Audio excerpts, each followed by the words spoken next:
Named after President John F. Kennedy's wife because her grandmother believed she would someday be the first lady of something, she rose through almost impenetrable levels of poverty, violence, and disease to win 6 Olympic medals. Not only did Jacqueline Joyner Kersee fulfill her grandmother's prediction, she may have been the finest athlete ever to put on a pair of running shoes.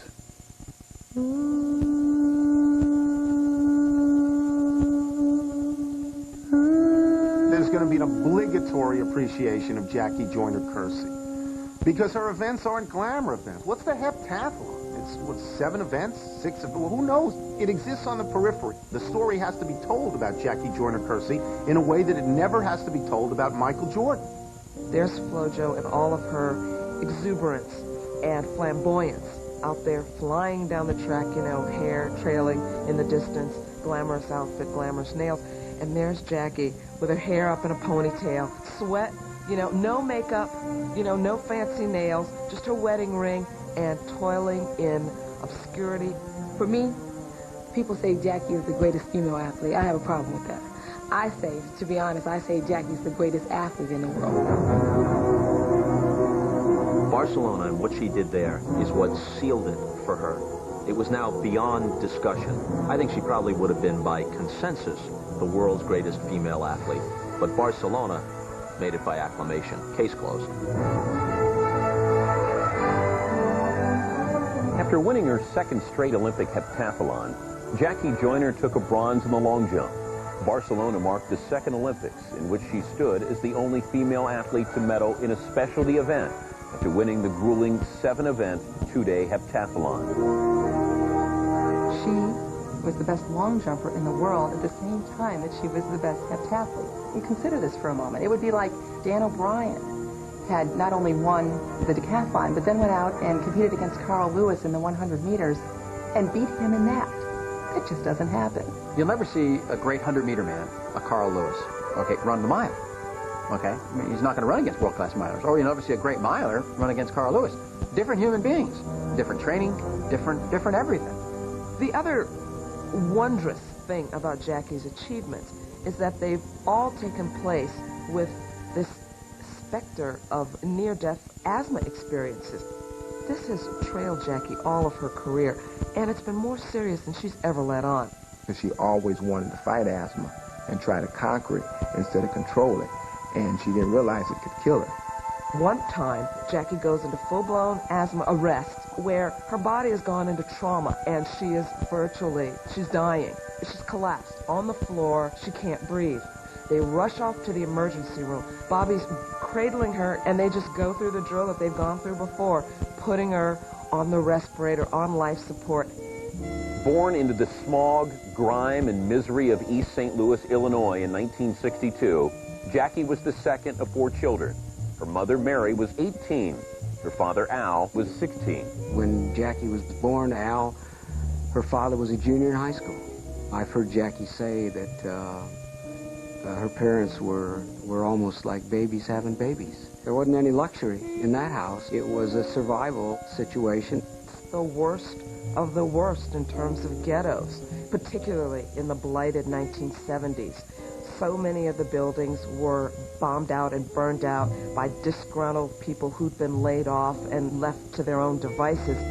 That neighborhood, particularly the South End where she grew up, Piggott Avenue, was at the heart of the worst of it. We grew up across from a pool hall, a liquor store, a drug house on a corner, and then right around in that vicinity was always something happening. Men will have too much to drink and get a little loud, and then sometimes would cause confrontations or fights, and sometimes those fights could escalate to gun shooting.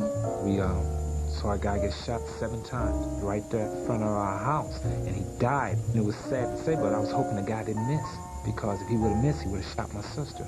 In Jackie's world, violence and death were everywhere. Her grandmother was murdered in her sleep, and when Jackie was 10, her dance instructor was shot to death in East St. Louis. I guess I grew accustomed to. I guess it was always the fear in my mom's eyes that she didn't want anything to happen to, you know, one of us. There were 6-month periods where you know, there was very little money, so the mother goes to work to help supplement the income. They ate mayonnaise sandwiches or syrup sandwiches, and that's what sustained them. By all rights, coming from East St. Louis, Illinois, she really shouldn't have survived. I mean, she really shouldn't be alive. SportsCentury's 50 Greatest Athletes is presented by Pontiac and your local Pontiac dealers. Also brought to you by Bud Light. For the great taste that won't fill you up and never lets you down, make it a Bud Light. By Lincoln Financial Group.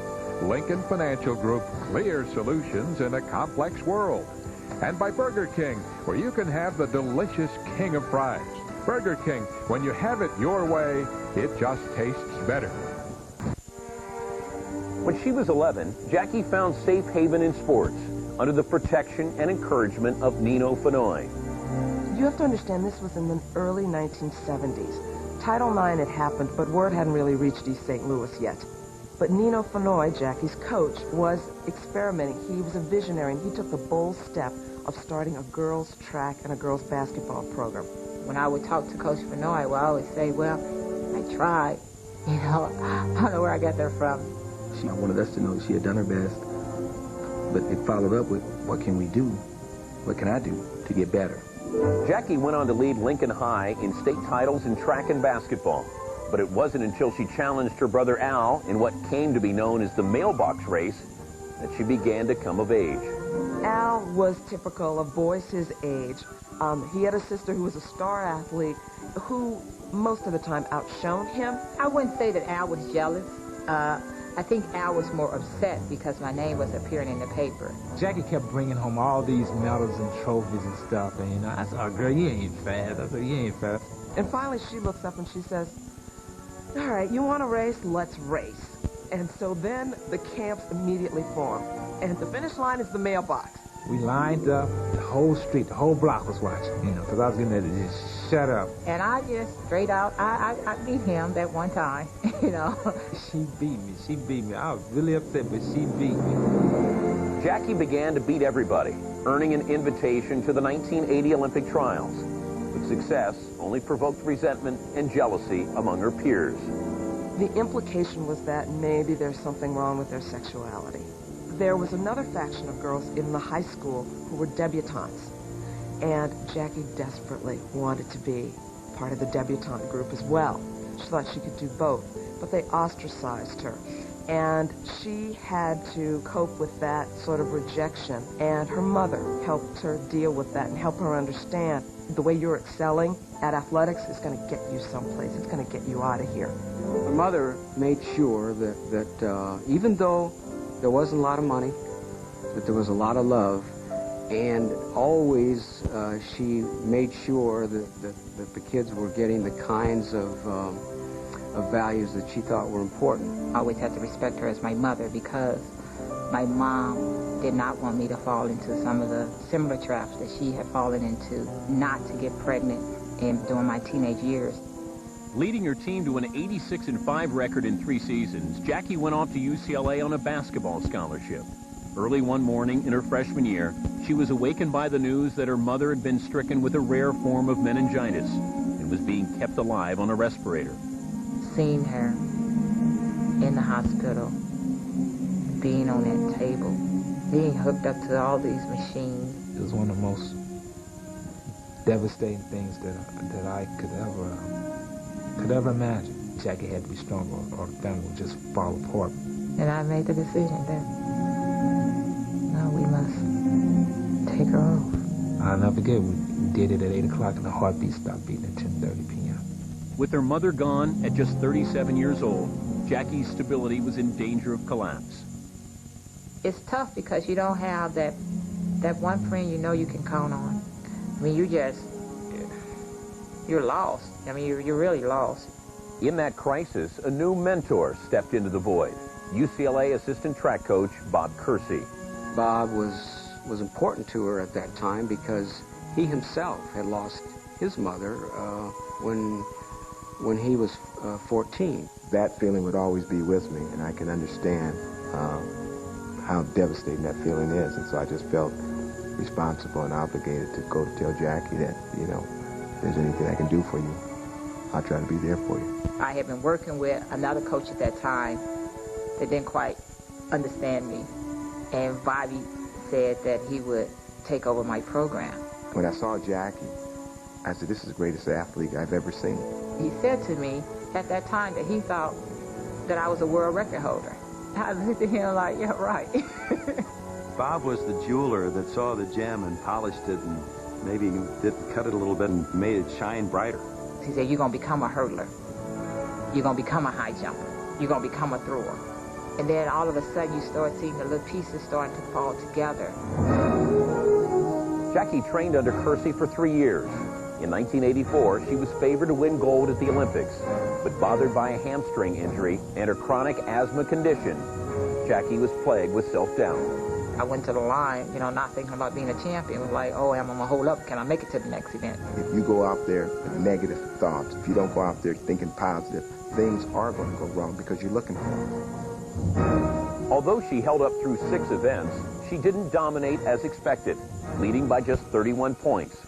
It all came down to the 800 meters, Jackie's weakest event. And I still had a chance, but I had already made it up in my mind that it was over. In one of the most touching moments of the Games, her brother Al risked a gold medal in the triple jump, foregoing his 4th attempt in order to cheer her on. Hopefully he already won and nobody else would come up and get a better jump past him. And his thought was with his sister. But I wanted to make sure that Jackie knew that I was right there cheering her on. Al was almost running along the side of me, telling me to pump. Come on, Jackie, come on. Despite her brother's encouragement, Jackie fell short of the gold by 1/3 of a second and lost by 5 points. She got the silver medal, and I got my gold medal. You know, and Jackie was crying. I said, oh, Jackie, don't cry. And I was like, I'm not crying because I lost. I'm crying because you surprised them all. She was more happy for me than I was for her. I think after the 84 Olympic Games, she crossed the finish line and realized that she beat herself up mentally. She told herself, I'm never going to do that again. To win at the level she had to win at, she had to have the killer instinct. Bobby had to fill that void. Bobby had to come and say, hey, we're going to show you now how to win and be tough. To win the gold, Jackie would have to accept Kersee's absolute authority. After breaking the 7,000-point barrier at the 1986 Goodwill Games and winning the Sullivan Award, Jackie surpassed her own heptathlon world record at the Seoul Olympics. But her success was tainted when Canada's Ben Johnson tested positive for steroids. Joaquin Cruz, a Brazilian 800-meter runner, on Brazilian television made mention of the fact that he thought that the Kersee athletes were on drugs. He said, if you look at Jackie, he said, she looks like an ape. You can't say that it doesn't hurt, because it does. You know, it hurts your family. If it wasn't for my Christianity, I would have definitely went out there and choked a man half to death, if not to death. I just thought that it was a racist slur. She went to the track the next morning at 9 a.m. and sat in the stadium by herself on the day of the long jump final so that she could work this out in her own mind. Refocused and confident, she followed her gold medal performance in the heptathlon with an Olympic record jump of over 24 feet to beat her East German rival Heike Drechsler. Jackie credited her success to Bob Kersee, her coach and now husband of 2.5 years. And the combination of Bobby Kersee and Jackie Joyner Kersee is really one of the most incongruous relationships in the history of athletics. He adores her, and she adores him. He says, when we leave the track, I become a husband, but when we're on the track, I'm the coach. While the partnership was successful, some members of the track and field community questioned Bob Kersee's training methods. Jackie, you have to concentrate on dropping and pulling your left side through again. That's why you fall off to the side. Bobby is a tough coach. And I'm in the mixed zone under the stadium, and I'm talking to Jackie. And we're chatting away, doing an interview. We hear this booming voice. Jackie! I don't know. Is it a little tougher for you now? In terms of, you know, getting back in. We see Bobby driving her almost unmercifully at times, yelling at her, urging her on. Her husband is really tough. If he'd have been my coach, I'd have laid him out a few times. About time you woke your ass up! I'm going to tell you, I enjoyed Bobby yelling at me. I really did. You got it in you. Just accelerate through that board and hold it. Okay? Let Sir Isaac Newton drop you out of the air. Bob Kersee's hard-driving style was never more in play than in the 1991 World Championships. Ahead of the field, Jackie fell hard in an attempt to lengthen her mark. Jackie kind of like twist her ankle. And Bobby went out there and they said, get up. If you're going to die, get up, because if you die, we just move you across the track. Once they're on the victory stand, they understand why this man was so hard. There's a lot of headstrong people out there that would take one look at a guy like Bobby Kersee and say, scram, pal. Jackie didn't. Jackie knew she needed him. She knew she desperately needed him, and he needed her. When they go home, they have the garage, and it's the vent room, the room where they settle the day's disagreements from the track. They have their discussion, heated arguments, screaming and hollering, and then it's done. Then they go back into the house and they're husband and wife. They have a special relationship where her husband is also her coach, and only she knows exactly where that line is.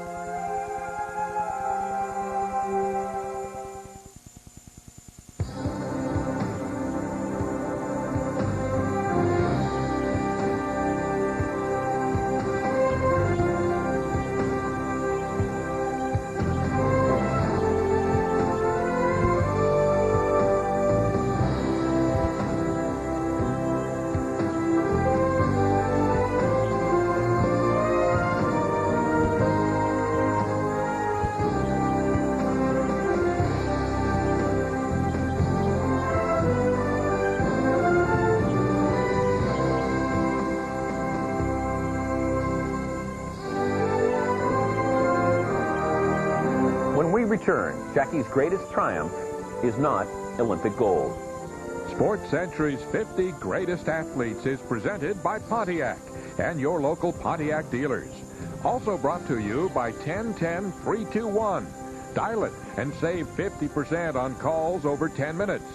By Nike and by MasterCard. There are some things money can't buy. For everything else.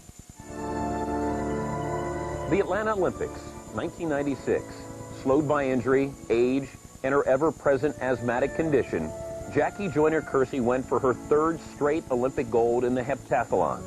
The first event was the 100-meter hurdles. To watch in the rain her go over the hurdle and see the grimace on her face, knowing that she was in pain, and she still kept striving and kept striving to get to the finish line. The only thing that plays in my mind is her face and the look on her face. She was in pain. She was injured, couldn't really go on, but wanted to go on. And then Bobby, the husband, stepped forward and said, no, I'm not going to let you do it. I said, Jackie, that's it. You know, it's time for me to pull you. I said, you know, I've watched you for 12 years, give everything you got, and, you know, I'm no longer going to allow you to do this. I remember seeing Jackie after the heptathlon and after the injury, and she was in tears, and she was very disappointed because she knew that this was her last Olympics. She said, you might stop me in the heptathlon. She said, but no, I'm not quitting. I'm not leaving. She said, I'm going to come back in long jump. I'm not done yet. I told Jackie that if you try and compete in the long jump, you may permanently injure your hamstring, and you may never be able to jump, run, or play recreational sports again. Overruling her doctor and coach, Jackie began her final Olympic challenge. And each jump, you know, when I thought it was a great jump, it was a poor jump. With one attempt left, Jackie stood in 6th place. The drama, everything is stopped on the track. Everyone, I mean, it's hushed in the stadium. And then I just remember on the last jump, I'm like, you know, I have nothing to lose. To me, here's Jackie's greatest moment. She's already who she is. She's already, by acclamation, the world's greatest female athlete, one of the greatest Olympians of all time. Why go out and do it, hurt and less than 100%? I think she really believes in something that's often a sham, but is sometimes true, and that's that Olympic ideal. The idea is to do the best that is humanly possible for you at that moment. That's 80,000 people all rooting and cheering and for one person who didn't win the gold medal. But it's the manner, you know, in which she won the bronze medal. She was the happiest bronze medalist in the world. As the applause showered down honoring her 6th Olympic medal, Jackie searched the crowd for the man whose vision of a better place lifted her out of East St. Louis some 25 years earlier. I knew it was going to be extremely tough to find Coach Benoit, and then as I got to the end, he was right there, and I remember saying to him, like I've always said, I tried. When I had met, it was identical to her first practice. I tried. And so we embraced, and like, kid, you done good. She tried. Yeah, and it just was, I mean, it was fantastic. She showed in that one meet everything that anyone ever needs to know about Jackie. I was amazed and fascinated and admired her every time she stepped out on the track. She is inspiration. She's to be admired. She's beauty. She's grace. She is called the First Lady of Track and Field for a reason. I think she's been a victim of her own modesty. In this age of self-promotion and hype and PR, Jackie has not been the beneficiary of it. She's never sought it out, and she hasn't really worn it very well. I think Jackie Joyner Kersee's legacy as an athlete is what she always wanted to be, and that she's a great person first. And she just happened to be one of the best athletes of all time. In 1999, Jackie's world record in the heptathlon came under siege. Not on the field, but in the boardroom. Having modified the javelin, the International Amateur Athletic Federation is uncertain whether to abolish Kersee's record or let it stand. So right now, Jackie's biggest challenge may be to save her place in history. We will see you next week when the 50 greatest athletes of the 20th century continues its countdown with number 22. This has been a presentation of ESPN, the worldwide leader in sports. For more, log on to ESPN.com, a part of the Go Network. Go.com.